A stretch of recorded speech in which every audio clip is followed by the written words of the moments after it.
Sipping beers to Terps tears. We've got the Maryland post game for you. The 6-0 Orange head to Miami to take on number 2 Kansas. This Saturday, we'll give you our pregame.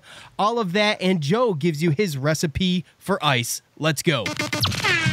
Make some noise, Orange fans. It's time for the Cuse Nation podcast with Sean and Joe. Give us a like on Facebook at facebook.com/Cuse Nation podcast. What's up, Cuse Nation? Thanks for tuning in to episode 41 of the Cuse Nation podcast. We can be found on iTunes, Stitcher, iHeartRadio, Google Play Music, and YouTube. So, once again, I'm Sean alongside my good buddy Joe. Joe, how you doing today? Hey, Sean, what's going on? How you doing? Not a whole lot. I'm good.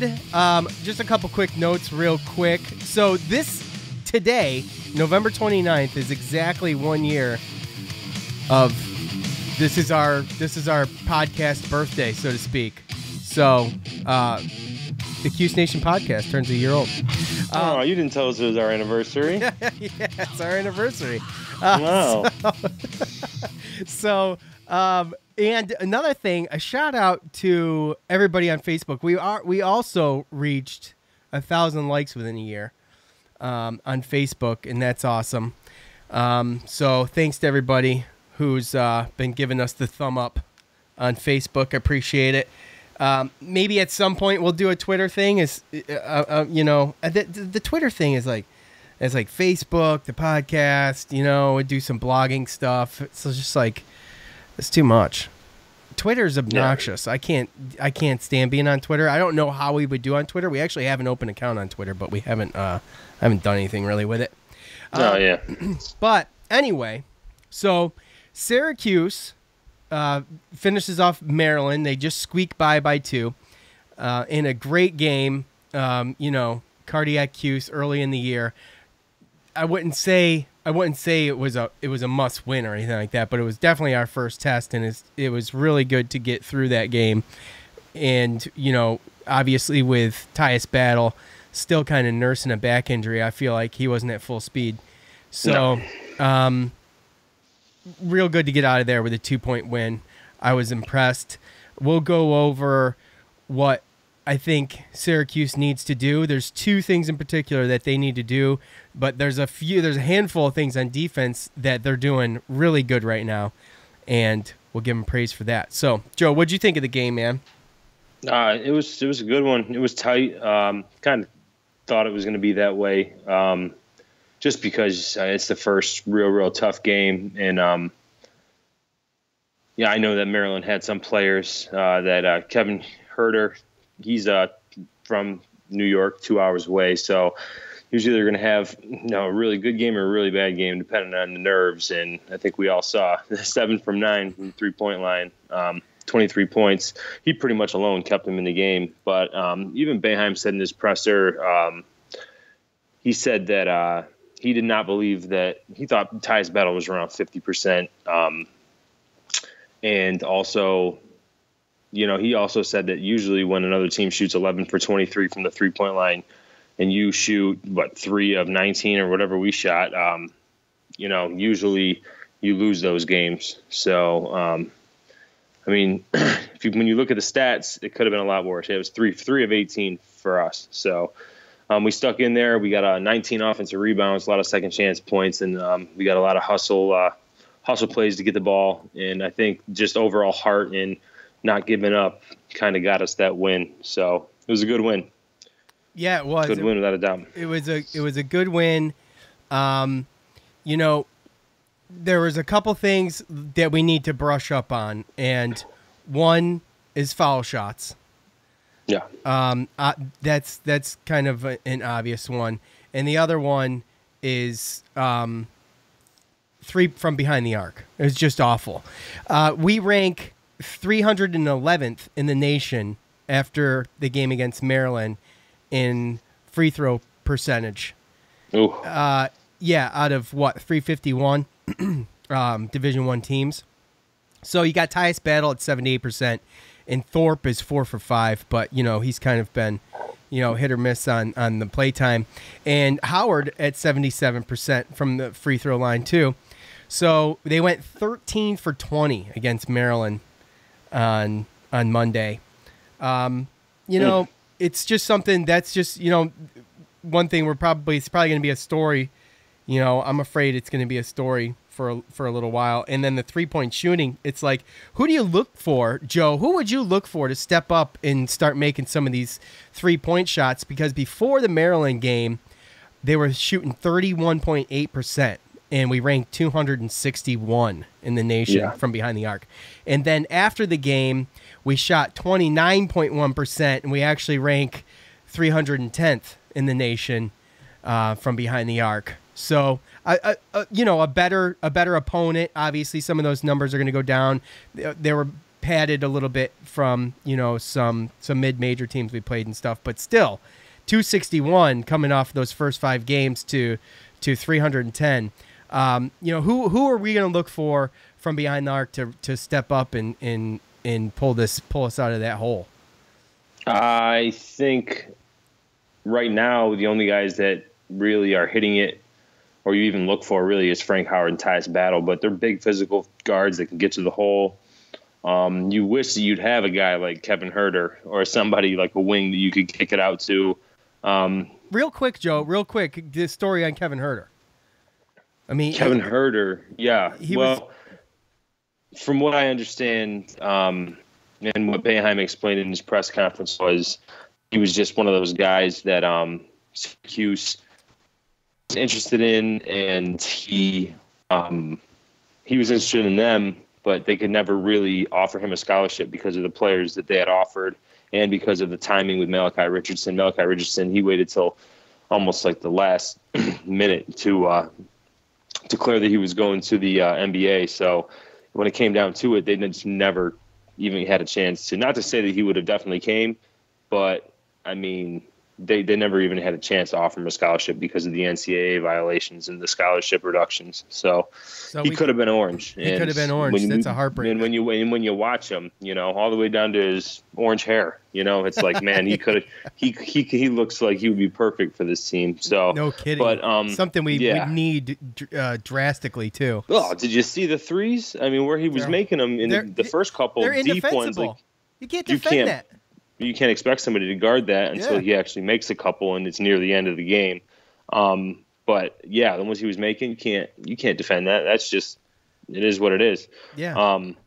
But as far as our team and who's going to step up, I think O'Shea Brissett has, he's got a nice looking shooting stroke. It's just, he's just not making them. And Boeheim said, and again in his presser, that he knows that O'Shea Brissett can hit those shots.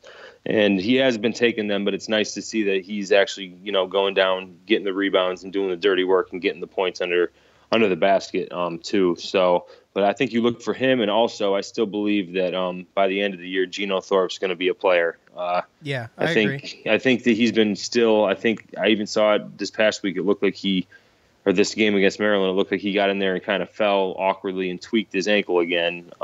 So he just hasn't, I think, even been full 100%, haven't been able to get in there and get in a good groove.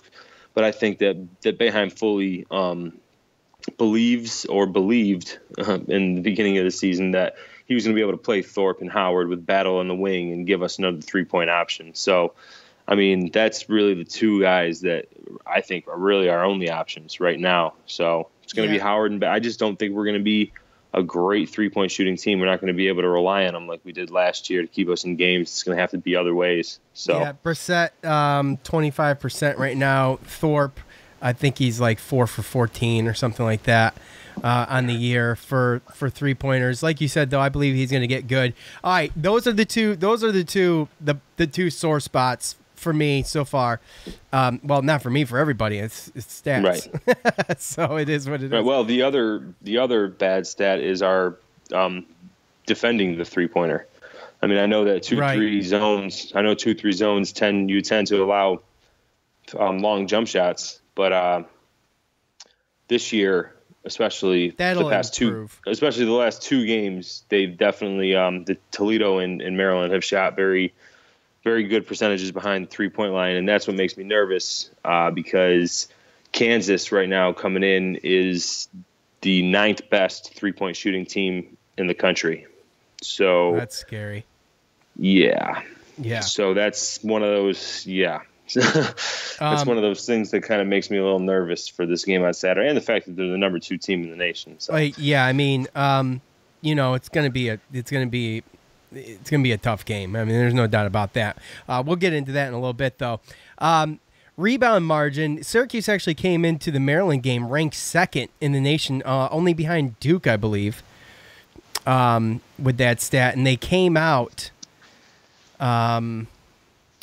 They came out of that game, it's like plus 14 on there, so it's not terrible. They had 13 second chance points compared to Maryland's 10, but it decreased. Yeah, and Maryland is like out rebounded every single component as well. Yeah, and they're a really good rebounding team. We slipped from second to seventh at the end of that game, but everything's so tight right now because the season's so young. That's going to happen. Steals, I mean, great. They came away with 12 steals, and even one by Pascal Chukwu. So, I mean, that's pretty good. They average 9.3 a game, it's 21st in the nation. So. Oh yeah. How about Frank Howard's line? That was pretty impressive. Yeah, what was that? Give me that again. Was 10? What I read was 15 points, 5 rebounds, 10 assists, and 7 steals. Yeah. Okay. Yeah. It just he was the player of the game again. And I know Battle's slow, but right now he's still nursing his back. It's clear, but stepping up, man, and we needed that. And we're gonna, hopefully they got a nice little break in between this Maryland game and this Kansas game. So Battle could only get better. I haven't seen or read anything that would indicate to me that he did anything during that game to hurt himself even more. But he's probably just sore, It's a bruised lower back, and it just takes time and treatment. That's just.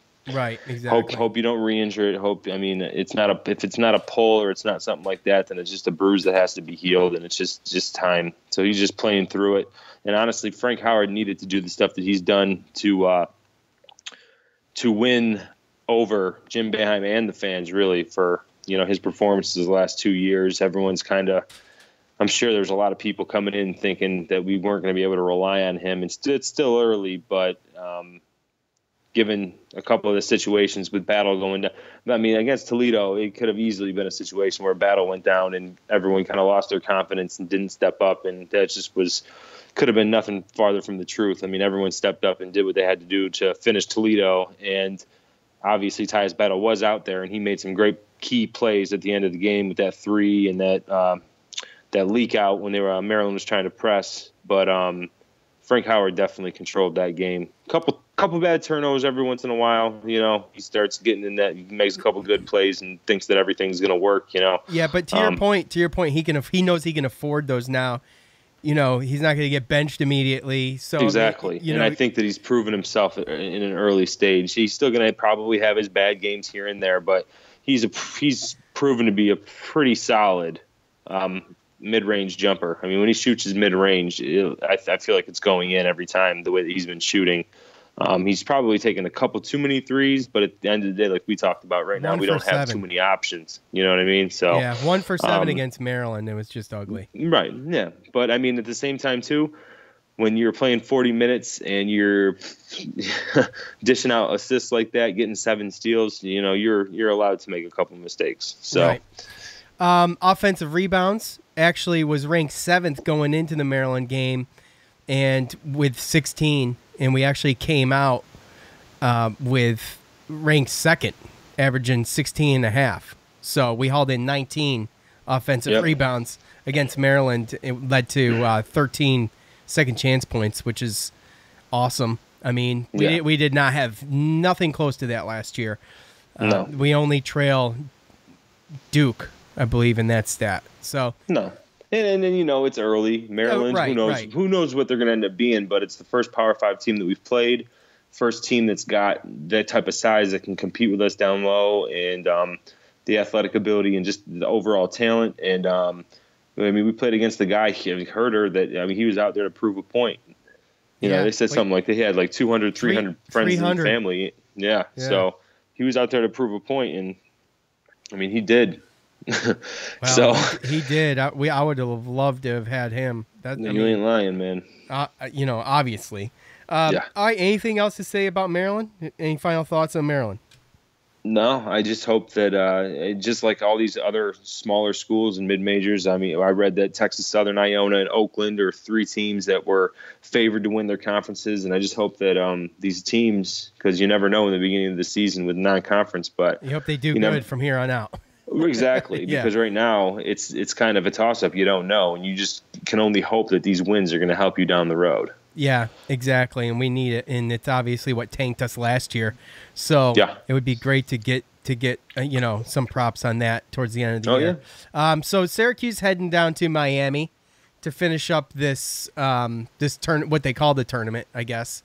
An invitational. Invitational. I'm sorry, you're right. The Hoop Hall Miami Invitational, going down to American Airlines Arena on Saturday. This will be a 5:30 Saturday game, and it'll be on regular ESPN. First, number 2 Kansas. Number 2 Kansas, Joe. They're ranked second for a reason. So give us the Kansas lowdown. Well, a little bit on what I talked about earlier is they're a really, really good 3-point shooting team. They got 5 guys that regularly play that can light that up. So that's one thing that I'm definitely worried about. As far as the teams that they've played, they're 6-0. So, I mean, obviously they're number 2, so they haven't lost. But they really haven't played anybody crazy. They played Texas Southern, Oakland, and Toledo just like we did for the round robin. They beat them pretty handily. Scored over 100 twice, 96 the other time against Toledo. So, but they've also played against South Dakota State. They got to win. Tennessee State, they got to win. And their best win to date was they beat Kentucky 65-61, second game of the season. So that's their schedule. That was their schedule as far as that goes. But as far as the players we got to watch out for, those 5 guys that can shoot threes, Devontae Graham, I'm not even going to try his name because I'm going to butcher it, but his last name is McCallick. LeGerald Vick, Malik Newman, and a 6'8" Mitch Lightfoot forward who can step out and hit the 3 as well. That McCallick actually leads the team in scoring and is taking the most threes and has made 56% of them this year. Cow.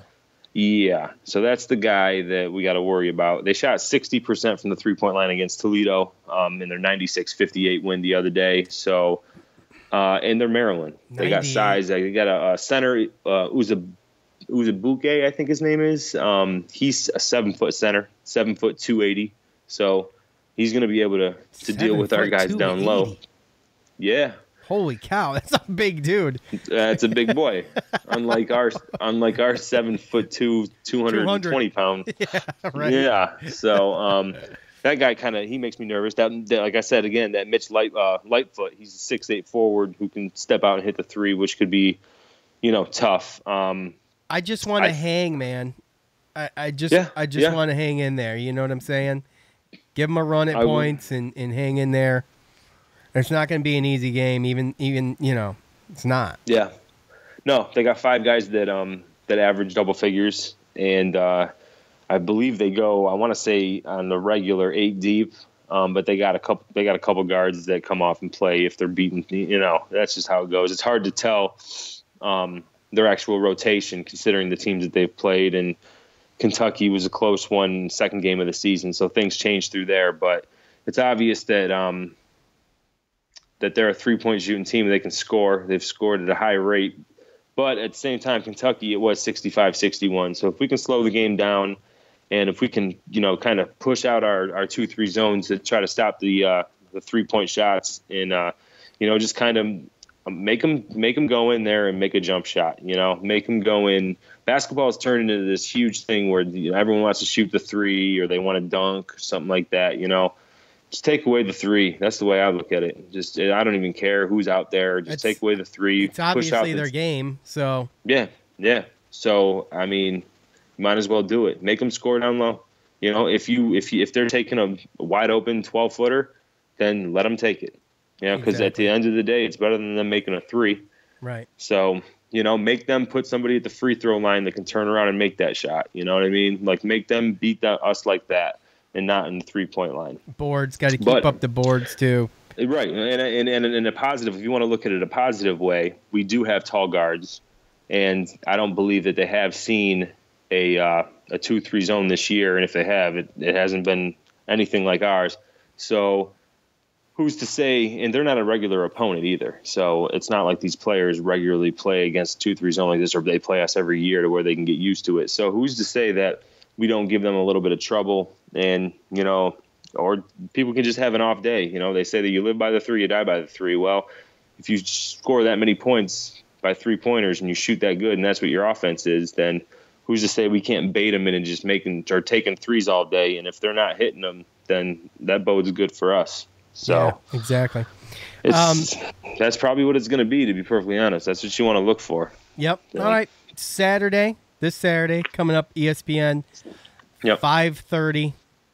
So, yeah. Well, I mean, in my opinion, that's how you start. In my opinion, you push out the 2-3 zone in the beginning of the game, force them to go in and make their twos and take those mid-range shots. Now, if they start making those with ease and at a good percentage, then you're going to have to change it up, and then you'd kind of just, squeeze and let them shoot the 3 and see if you can't lull them into shooting too many threes or maybe bad 3-point shots.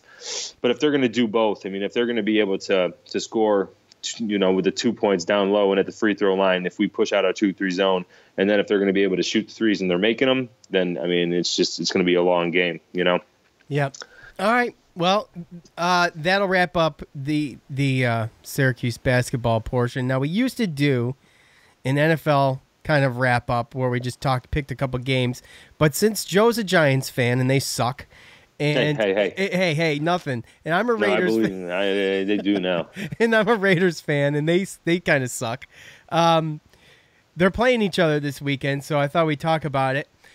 Joe, the ultimate insult is when the Raiders are next on your list, that you sit your starting quarterback and throw in a newbie and see how he can do, because the secondary is so soft. So Eli Manning. That's not why. You're trying to create a narrative because you're an Oakland fan, okay? Eli Manning gets benched for the first time they're starting another quarterback since 2004, which is absurd. I can't even believe that. First of all, I can't believe that they're doing that. Second of all, I'm like, I don't know whether to be excited about this or nervous about this. They're not even putting in Geno Smith, are they? Yeah. Oh, they are? Geno Smith. Yeah. Okay. I mean, so it's a W for you. Nah, I don't know, dude. Come on. It's at Giants, right? Who cares where it is? Well, I mean, I don't care. It could be in a damn sandbox. I don't care. We're not gonna win.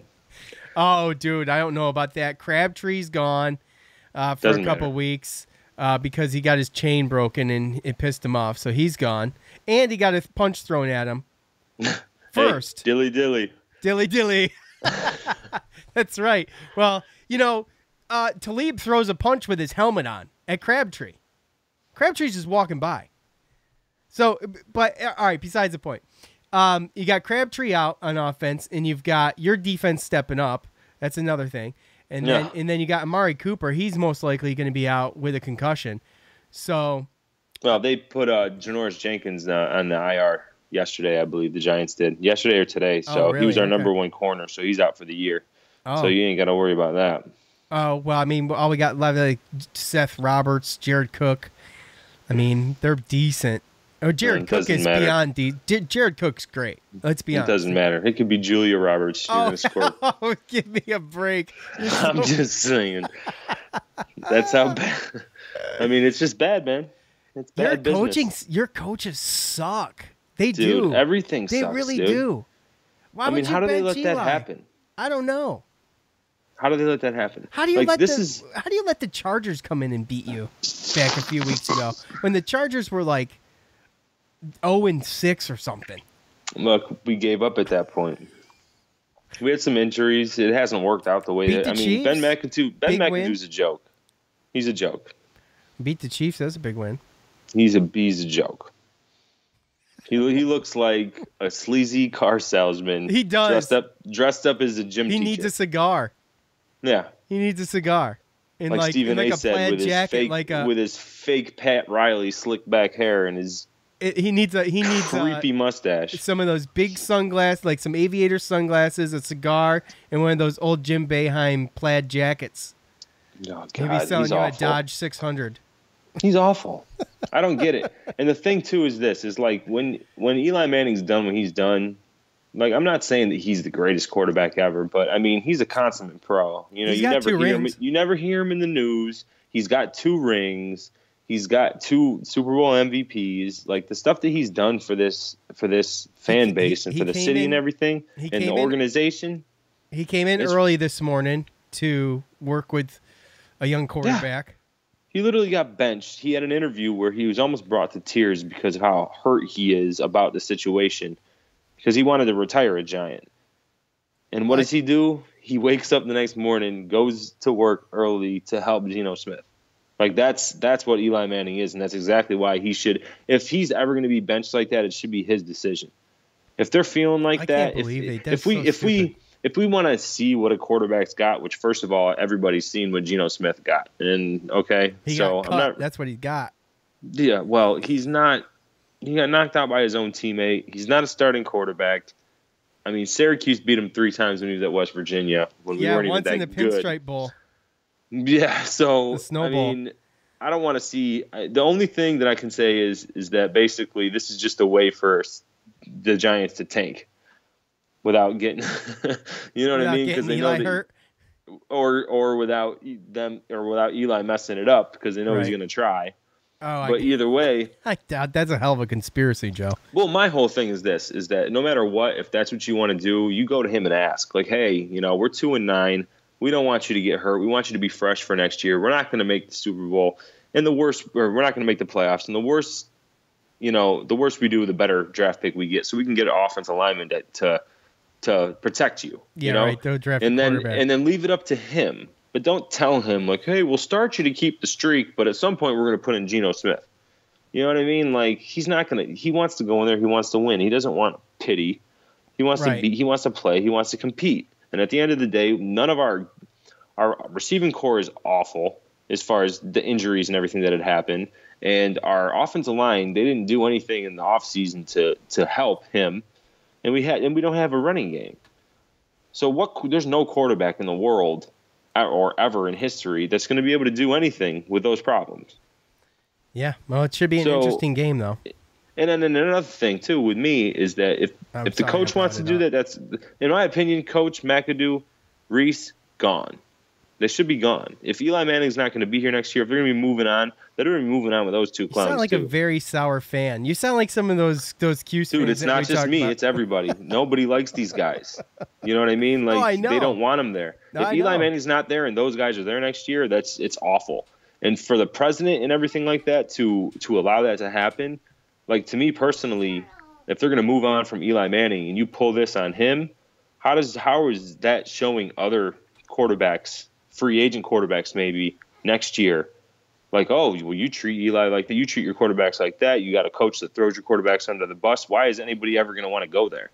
You're not going to get a free agent to go there. So it's just making you look awful. Like, for the president not to come in and not to stop that, it's just ridiculous. So that's my problem with it. All right. Like, if you want to tank, that's one thing. But, leave it up to him. Don't just throw it on him because now it looks like you're placing blame on him. Okay. Like, I know I'm ranting, but it's crazy. You're so ranting right now. It's crazy. I agree with you. I think it's stupid. I think it's There's dumb. a lot of people, all Eli jokes aside, and even I laugh at the Eli jokes and the derp faces. I get it.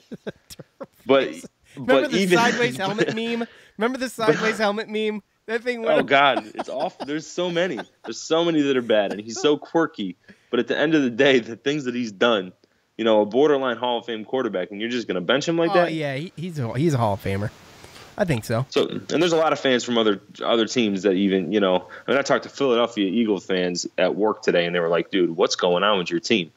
We went from an 11-5 playoff team last year and so much expectations this year to literally, we're literally squeezed in between the Browns and the 49ers right now. I know, it's terrible.